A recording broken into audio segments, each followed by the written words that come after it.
आखिर भारत में ही क्यों हुआ हिंदू धर्म के सभी देवी देवताओं का जन्म? क्या किसी भी देवी देवता को भारत के बाहर कोई नहीं जानता? और क्या सच में भारत में कोई गुप्त रहस्य छिपा हुआ है या फिर कोई और वजह है? मित्रों, हमारे सनातन या फिर हिंदू धर्म में ज्यादातर देवी देवताओं का संबंध भारत के ही अलग अलग प्रांतों से दिखाया जाता है। फिर वो प्रभु श्री राम हो जो अयोध्या नगरी में अवतरित हुए, या फिर लीलाधारी भगवान श्री कृष्ण जिन्होंने अवतार लेने के लिए पवित्र मथुरा नगरी को चुना। ऐसे में यह प्रश्न उठना तो स्वाभाविक है कि हिंदुओं के सभी देवी देवताओं का जन्म भारत में ही क्यों हुआ। तो इस प्रश्न का उत्तर जानने के लिए बने रहें हमारे साथ इस वीडियो के अंत तक। मित्रों, ये समझने के लिए कि हिंदू देवी देवता भारतवर्ष की इस पावन धरती पर ही अवतरित क्यों हुए, सबसे पहले हमें भारत के प्राचीन इतिहास पर नजर डालनी पड़ेगी, जिसका उल्लेख हमारे पौराणिक ग्रंथों में भी मिलता है। दरअसल भारत का जो स्वरूप आज हम देख रहे हैं और हमें ऐसा लगता है कि भारत इतना ही बड़ा है, हजारों साल पहले ये ऐसा नहीं था, बल्कि पृथ्वी के इस सबसे बड़े भूभाग को प्राचीन काल में जम्बूद्वीप के नाम से जाना जाता था। मार्कंडाई पुराण में वर्णन है कि जम्बूद्वीप का फैलाव उत्तर और दक्षिण के बजाय मध्य के क्षेत्र में ज्यादा था, और उस फैलाव क्षेत्र को मेरु वंश या फिर इलावर्त के नाम से भी जानते थे। इलावर्त पहले चक्रवर्ती सम्राट पुरुरवा की मां का नाम था। इलावर्त के केंद्र में पहाड़ों के राजा सुनहरे मेरु पर्वत था। मेरु पर्वत के शिखर पर भगवान ब्रह्मा का विशाल नगर है, जो ब्रह्मपुरी के नाम से विख्यात रहा। ब्रह्मपुरी के आसपास 8 और भी शहर बताए गए, जिसमें से एक भगवान इंद्र का और साथ में दूसरे देवी देवताओं के बताए गए हैं। प्रचलित मत ये है कि पूर्व वंश के राजा दुष्यंत और शकुंतला के पुत्र भरत के नाम पर ही हमारे देश का नाम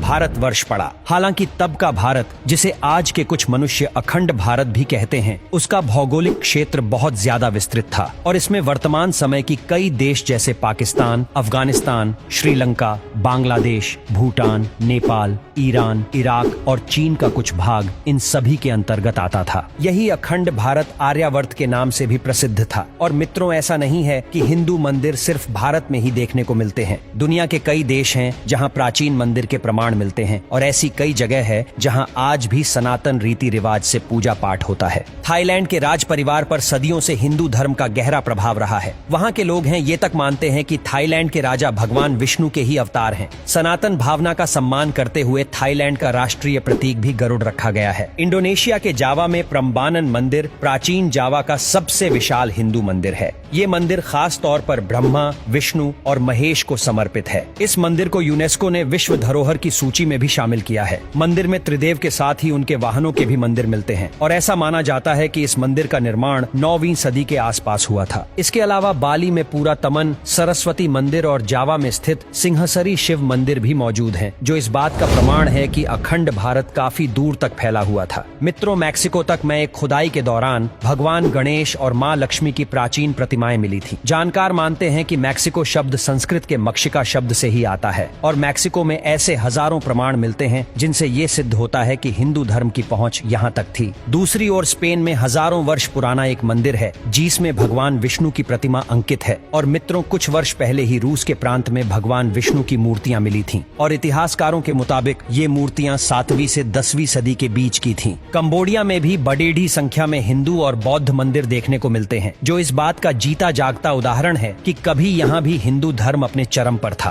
तो मित्रों, उम्मीद है कि आप समझ पाए होंगे कि प्राचीन काल में सनातन धर्म की जड़ें पूरी दुनिया तक फैली हुई थी, और चूंकि आज के समय में हमारा धर्म भारतवर्ष में सबसे ज्यादा केंद्रित है, इसीलिए हमें जो दंत कथाएं सुनने को मिलती है, अपने आसपास की ही सुनने को ज्यादा मिलती है। सच तो ये है कि कालांतर में जम्बूद्वीप के खंडित होने के कारण नए नए देश बनते गए, और भारत सिमटकर पहले से काफी छोटा रह गया।